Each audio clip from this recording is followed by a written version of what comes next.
नमस्कार शेतकरी बंधूंनो, आज आपण या व्हिडिओमध्ये पाहणार आहोत की वस्तूची किंवा यंत्राची जे काय आपल्याला महा-डी-बी-टीवर वस्तू यंत्र लागलेलं आहे, त्या वस्तू किंवा यंत्राची खरेदी करत असताना आपल्याला पैसे कशा माध्यमातून कशा प्रकारे द्यायचे आहेत किंवा ते कॅश द्यायचे आहेत की ऑनलाईन द्यायचे आहेत, याची माहिती आज आपण या व्हिडिओमध्ये पाहणार आहोत. जर तुम्ही आपल्या चॅनलवरील व्हिडिओ पहिल्यांदा सुरुवातीला पाहत असाल, आणखीन चॅनलला सबस्क्राईब केलं नसेल तर चॅनलला सबस्क्राईब करा, कारण की सबस्क्राईब केल्यामुळे असेच महाराष्ट्र शासनाच्या महत्त्वाच्या योजनांचे व्हिडिओ तसेच महाराष्ट्र शासनाची महत्त्वाची जी.आर. याची व्हिडिओची माहिती या यूट्यूब चॅनलवर टाकली जाते. त्यामुळे चॅनलला नक्कीच सबस्क्राईब करा व समोर आलेल्या बेल आयकॉनच्या घंटीला ऑन करून ठेवा, जेणेकरून नोटिफिकेशनच्या माध्यमातून तुमच्यापर्यंत व्हिडिओ पोहोचत राहतील. चला तर मग आजचा आपला व्हिडिओचा विषय आहे की पैसे आपण ज्यावेळेस वस्तू खरेदी करतो, आपल्याला ज्यावेळेस पूर्वसंमती मिळत असते, पूर्वसंमती मिळाल्यानंतर वस्तू खरेदी करायची असते, त्यास GST बिल अपलोड करण्यासाठी. वस्तूची खरेदी करत असताना आता पैसे ऑनलाईन द्यायचे का कॅशलेस पद्धतीने द्यायचे, म्हणजेच RTGS करायचं दुकानदाराच्या नावावर का फोनपेने वगैरे देऊ शकतो, असे वेगवेगळे प्रश्न बऱ्याच शेतकऱ्यांचे येत आहेत. आता त्या कशा पद्धतीने पेमेंट करायचं आहे याची सविस्तर माहिती, तसेच या आपण डॉक्युमेंट कोणकोणते अपलोड केलेले आहेत, जर शेतकरी आणखीन काही डॉक्युमेंट अपलोड करायचे राहिले असतील तर डॉक्युमेंट कोणते अपलोड करायचे आहेत, पूर्वसंमती किती दिवसात मिळते याची पण माहिती, तसेच म्हणजे पहिलेपासून शेवटपर्यंत पूर्ण स्टेप बाय स्टेप माहिती आपण या व्हिडिओमध्ये पण सांगणार आहोत. याच्या अगोदरचे पण व्हिडिओ चॅनलवर टाकलेले आहेत, ते व्हिडिओ पण तुम्ही पाहू शकता. आता आपल्याला SMS आल्यानंतर आपल्याला Aadhaar card plus bank passbook, quotation, test report तसेच वस्तू खरेदी करत असलेल्या जे काही दुकानदार आहे त्या दुकानदाराचे डीलर सर्टिफिकेट तसेच शपथपत्र म्हणजे संमतीपत्र, त्या ठिकाणी आपल्याला कृषी सहाय्यकाकडून संमतीपत्र घेऊन त्यावर व्यवस्थित वाचून त्यावर नाव सही करून ते संमतीपत्र स्कॅन करून डॉक्युमेंटमध्ये अपलोड करायचं आहे. या सर्व गोष्टी आपण अपलोड केलेल्यानंतर आपल्याला 10 ते 15 दिवसात ही पूर्वसंमती मिळत असते.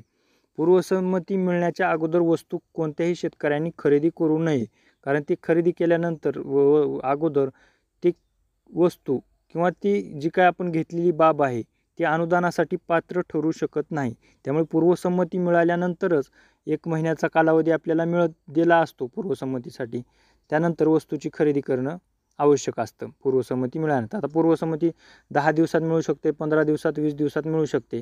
आता पूर्वसंमतीचे अधिकार कोणाकडे असतात तर तालुका कृषी अधिकारी यांच्याकडे पूर्वसंमतीचे अधिकार असतात. तालुका TAO आपल्या अर्जाचं स्टेटस बघितल्यानंतर त्या ठिकाणी पण TAO असं दाखवते, म्हणजे तालुका ॲग्रिकल्चर ऑफिसर यांच्याकडून आपण पूर्वसंमती ही घेऊ शकतो.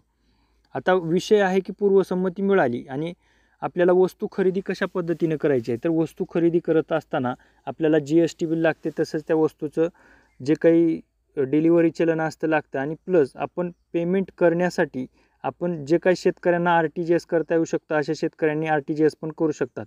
पण RTGS करण्यासाठी आणखीन एक अडचण आहे की ज्या शेतकऱ्यांचं बँकेमध्ये अंगठा वगैरे आहेत, तर अशा शेतकऱ्यांना बँक चेकबुकही देत नाही किंवा ऑनलाईन पैसे ट्रान्सफर करण्यासाठी ATM चालू होत नाही, त्यांचं फोनपे पणही चालू होत नाही.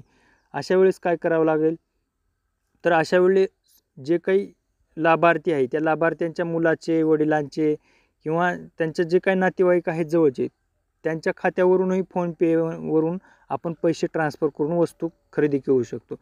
म्हणजे याचा एकंदरीत असा अर्थ होतो की आपण वस्तू खरेदी करत असताना कॅशलेस पद्धतीनं व्यवहार झाला पाहिजे, हा याचा अर्थ होतो. कॅशलेस पद्धतीनं व्यवहार केल्यानंतर जे काय आपण फोनपेनं पेमेंट केलं असेल तर त्याचा स्क्रीनशॉट UTR नंबर हा महत्त्वाचा आहे, किंवा ट्रान्झॅक्शन ID, किंवा जर आपण RTGS केलेलं असेल तर RTGSची पावती स्कॅन करून या आपण जे काही GST बिल, डिलिव्हरी चलन आणि जे काही आपण कॅशलेस व्यवहार केलेला आहे त्या व्यवहाराचा पुरावा, हे 3 डॉक्युमेंट अपलोड करणं महत्त्वाचं आहे. किंवा आपल्या कृषी सहाय्यकला पण आपण विचारू शकतो की वेगवेगळ्या कृषी सहाय्यकचं वेगवेगळं मत असतं. काही जणांना फोनपेनं पेमेंट केलं तर चालते, काही जणांना फोनपेनं करू नका, असे वेगवेगळे कारणं सांगू शकतात कृषी सहाय्यक.